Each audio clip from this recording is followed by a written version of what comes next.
Pékin riposte sans la moindre pitié. Bruxelles totalement prise de court. De la folie. Rien que Pékin riposte sans la moindre pitié. Bruxelles totalement prise de court. De la folie. Rien que de la folie. Ce que l'Union européenne est en train de faire n'est rien d'autre qu'une tentative de suicide économique en plein jour. Et la Chine. La Chine répond par une gifle froide, mais parfaitement ciblée. Salutations feutrées à tous ceux qui, en entendant le mot démocratie, ne pensent pas immédiatement à la censure. Bienvenue chez Verheimlicht. L'UE autrefois, le rêve d'une Europe unie, se révèle en 2025 de plus en plus comme un désastre de planification économique recouvert d'un voile idéologique, et pendant que Friedrich Merz, depuis la chancellerie, donne le feu vert aux eurocrates pour encore davantage de raisons économiques, on applaudit à Pékin. Car ce que Bruxelles orchestre ici n'est pas seulement déconnecté de la réalité, c'est une arrogance pure, mêlée à un dilettantisme dangereux. Que s'est-il passé ? Très simple, l'UE a instauré des droits de douane punitifs sur les voitures électriques chinoises, jusqu'à 50%. Oui, tu as bien entendu, 50% de surtaxe, parce que ces véhicules électriques seraient trop bon marché. Trop bon marché. On veut donc sérieusement nous faire croire que des voitures chinoises bon marché constituent un problème. Alors que des millions d'Allemands doivent retourner chaque centime 2 fois, Bruxelles nous explique qu'il faudrait acheter plus cher. Pour le climat, bien sûr. Évidemment. Voilà ce que j'appelle la logique verte à l'état pur. Sauver l'environnement, oui, mais au prix maximal. Et ce n'est pas tout. L'UE veut désormais fixer des prix minimums pour les véhicules chinois. Concrètement, cela signifie que même si un constructeur chinois pouvait proposer une voiture à 20 000 €, il n'en aurait plus le droit. Pourquoi ? Parce que cela fausserait la concurrence. Bien sûr. La concurrence n'est autorisée que lorsque les constructeurs allemands gagnent. Car lorsqu'on a pendant des années gavé sa propre industrie automobile de subventions, qu'on l'a étranglée avec des règles absurdes sur l'efficacité énergétique harcelée avec des normes de CO2, et qu'on découvre ensuite que le reste du monde fabrique tout simplement de meilleurs produits, la solution n'est pas de s'améliorer, non. La solution consiste à interdire aux autres de vendre. Et la Chine ? La Chine ne réagit ni par des discours, ni par des avertissements, mais par des contre-mesures brutales. Désormais, des droits de douane punitifs s'appliquent aux exportations européennes, tels que les produits laitiers, la viande et les spiritueux, jusqu'à 42,7%. Et pourquoi ? Parce que selon la Chine, l'UE subventionne son agriculture. La Chine renverse tout simplement la situation. Et le pire, c'est qu'elle a même raison.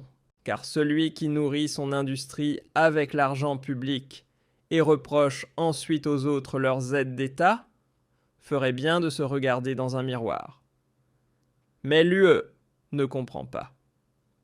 Elle se comporte comme un professeur qui n'aurait jamais fait ses devoirs. Quand Bruxelles impose des droits de douane, c'est pour protéger la concurrence. Quand la Chine fait pareil, c'est une guerre économique. Et quand la Russie réagit aux sanctions, c'est de l'agression.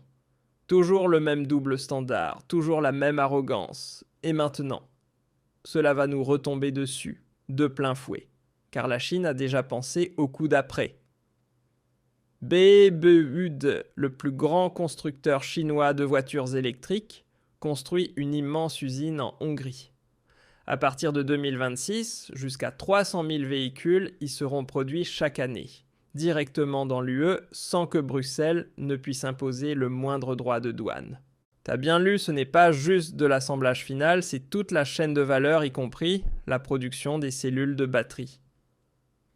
La tempête vient de l'intérieur de l'UE et Bruxelles ne peut rien y faire. Et ce n'est pas le seul atout, la Turquie est elle aussi prête. Depuis 1996, il existe un accord douanier entre l'UE et la Turquie. Si la Chine produit à l'avenir en Turquie, ce qui est déjà en préparation, Alors ces voitures arriveront également en Europe sans droit de douane. Bruxelles s'est piégée toute seule, car tandis qu'on pense pouvoir contrôler le jeu, avec des sanctions et des règlements, la Chine joue depuis longtemps sur un tout autre terrain. Stratégique, efficace, patient. Là où règne chez nous l'idéologie, règne là-bas le pragmatisme.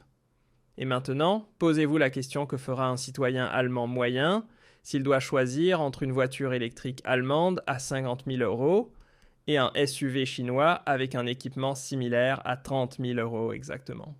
Viendra un moment où même le plus fidèle des conducteurs d'Audi changera d'avis, tout simplement parce que c'est plus rentable, parce que c'est logique et parce que l'arrogance bruxelloise devient à un moment donné insupportable.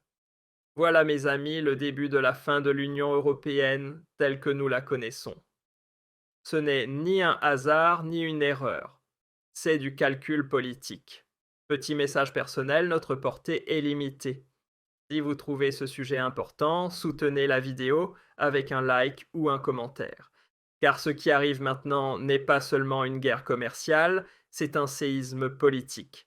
L'UE vacille comme un boxeur au dos. Pékin riposte sans la moindre pitié. Bruxelles totalement prise de court. De la folie. Rien que de la folie.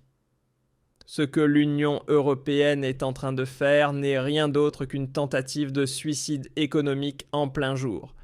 Et la Chine. La Chine répond par une gifle froide, mais parfaitement ciblée. Salutations feutrées à tous ceux qui, en entendant le mot démocratie, ne pensent pas immédiatement à la censure. Bienvenue chez Verheimlicht.